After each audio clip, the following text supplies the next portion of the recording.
ये है Indu broadcasting private limited और आप देख रहे हैं इंडियन न्यूज, हर पल, हर क्षण, हर सच। इस्लामिक देश ओमान में बंधक बनाई भिलाई कुर्सीपार की रहने वाली जोगी दीपिका शुक्रवार को सकुशल छत्तीसगढ़ पहुंची। छत्तीसगढ़ सरकार और वैशाली नगर विधायक रिकेश सेन की मदद से शुक्रवार को जोगी दीपिका छत्तीसगढ़ पहुंच चुकी है। जोगी दीपिका को खुद विधायक सेन रिसीव करने रायपुर एयरपोर्ट पहुंचे थे। अपने सकुशल वापसी के लिए जोगी दीपिका ने छत्तीसगढ़ सरकार और विधायक सेन का आभार जताया है। आइए आपको भी सुनाते हैं इस संबंध में जोगी दीपिका ने इंडियन न्यूज से क्या कहा। आज हम पहुंच चुके हैं विधायक रिकेश सेन के ऑफिस में और उनके कार्यस्थल पर, जहां हम बात करेंगे ओमान से सुरक्षित लौटी भिलाई की बेटी जोगी दीपिका से। और आइए उनसे ही जानते हैं उनकी कहानी के बारे में।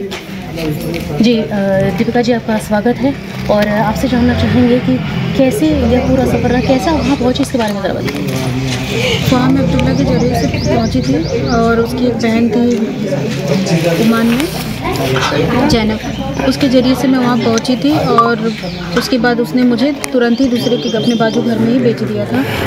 उसके बाद वहाँ बेचने के बाद वो कभी मेरे से कोई कांटेक्ट नहीं करती। अगर मैं उसे तकलीफ़ें बताती अपना कि ऐसे ऐसे हुआ, मुझे यहाँ से हटाओ, तो वो कोई ऑप्शन ही नहीं लेती। जी, आपको कब पता चला कि इस तरीके से आप फंस चुकी हैं वहाँ पे? किस तरीके से आपके साथ कुछ बुरा हुआ वहाँ पे? क्या क्या चीज़ें हुई? बुरा मेरे साथ गलत कुछ भी ऐसा नहीं हुआ है। जो हुआ सो मेरे साथ गाली गलौज, मार पीट, यही टॉर्चर होते रहते थे। खाने पीने का भी बहुत दिक्कत था वहाँ। जी, आप एक बार फिर से हमारे दर्शकों को नाम बताइए कि क्योंकि उनके पास यह जानकारी पहुँचनी चाहिए कि किसके कहने पर आप वहाँ पहुँची, हमारी भिलाई की बेटी वहाँ जाकर फंस गई। मैं वहाँ अब्दुल्ला के कहने पर वहाँ पहुँची।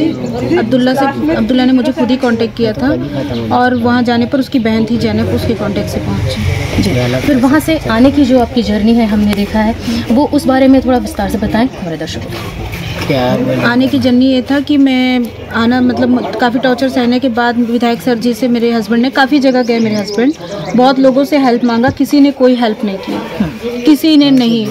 उम्मीद हार चुके थे। अगर विधायक सर जी नहीं खड़े होते मेरे हस्बैंड के सपोर्ट में तो मैं इंडिया पे नहीं आ पाती, अपने भिलाई शहर का शक्ल भी नहीं देख सकती थी। जी, कितने दिन का ये सफ़र रहा और आपको लौटने में कितना टाइम लगा वहाँ से?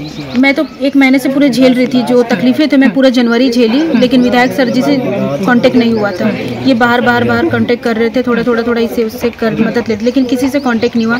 लेकिन विधायक सर जी से जैसे कांटेक्ट हुआ, मैं 1 हफ्ते के अंदर भी पूरा निकल आई वहाँ से। इन तक बात कैसे पहुँची? हमने देखा कि आपने एक वीडियो बनाया हुआ था, तो वो जरिया आपको कहाँ से मिला? वो जरिया मुझे मतलब जब मेरे साथ ऐसे कांड हो चुके थे, मतलब मारपीट टॉर्चर हो चुके थे, तो मैं पहले ही जैसे वैसे हुआ तो मेरे हस्बैंड ने बोला कि सुन, अभी तेरे साथ ऐसा कुछ भी नहीं हुआ, जो है तो टॉर्चर ही है, गाली गलौज ही, तो मैनेज करके वो अगर तेरे पर जिस दिन हाथ उठाया जाता है तुझे ज़्यादा ही होता है तो उस दिन वीडियो बना। तो मेरे पास जिस दिन हाथ उठाया गया तो काफ़ी ज़्यादा, फिर मुझे बंद करके रखा गया घर में, उस दिन मैंने वीडियो ही बना लिया और फिर वाईफाई काट दिए थे।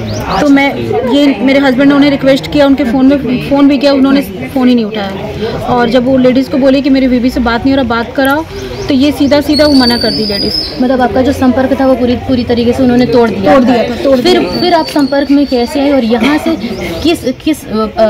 किस विमान में आप? ट्रेन से आई, बस से आई? किन्होंने वो पूरी सुविधा दी आपको और यहाँ तक आप अपने घर परिवार तक पहुँचे, अपने शहर पर पहुँचे? मुझे मतलब एम्बेसी वाले ने तो एक ही टिकट करवाए थे दिल्ली तक का, उसके बाद आगे का यहाँ तक का बहुत लंबा सफ़र था। तो फिर विधायक सर जी ने मुझे पूछा, बेटा कहाँ तक वो हुआ है?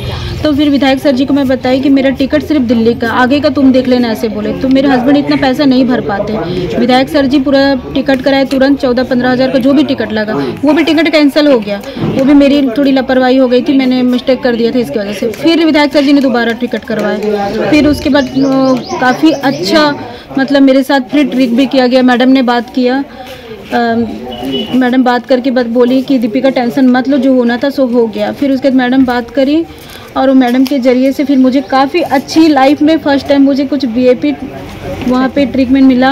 ऐसा लगा कि मैं अपने इंडिया में अब आ जाऊँगी, अपने देश में अपने लौटने का काफ़ी अच्छा लगा। जो पहला टिकट था वो तो कैंसिल हुआ, फिर उसका दोबारा टिकट करवाए। मैडम ने भी काफ़ी हेल्प की उस समय। अब दर्शकों को आप क्या बताना चाहेंगे कि इस तरीके की चीज़ों में जिससे वो फंसने से बच सकें, आपकी तरफ से क्या संदेश इंडियन न्यूज़ के माध्यम से? मैं तो यही बोलना चाहूँगी कि दोबारा मुझसे गलती हुआ है, मैं तो ये कभी नहीं करूँगी, लेकिन उस सभी भाई बहनों से बोलना चाहूँगी कि सोचने समझने से पहले लालच कभी ना करें, इंडिया में ही काम करें, छोटा हो या बड़ा, अपने इंडिया का काम ही सबसे अच्छा रहता है। जो हमें नहीं पसंद आया तो हम दूसरा काम करें, वो नहीं पसंद आया तो दूसरा काम करें, लेकिन अपने इंडिया में ही रहें। आपने सुना जोगी दीपिका को, उसकी कहानी ओमान से भिलाई तक, और आज भिलाई की बेटी लौट आई है विधायक रिकेश सेन की मदद से। इंडियन न्यूज़ के लिए कैमरामैन सनी सिंह के साथ प्रीति विश्वास। न्यू वीडियोस की अपडेट पाने के लिए सब्सक्राइब करें इंडियन न्यूज़ को और बेल आइकन को दबाएं।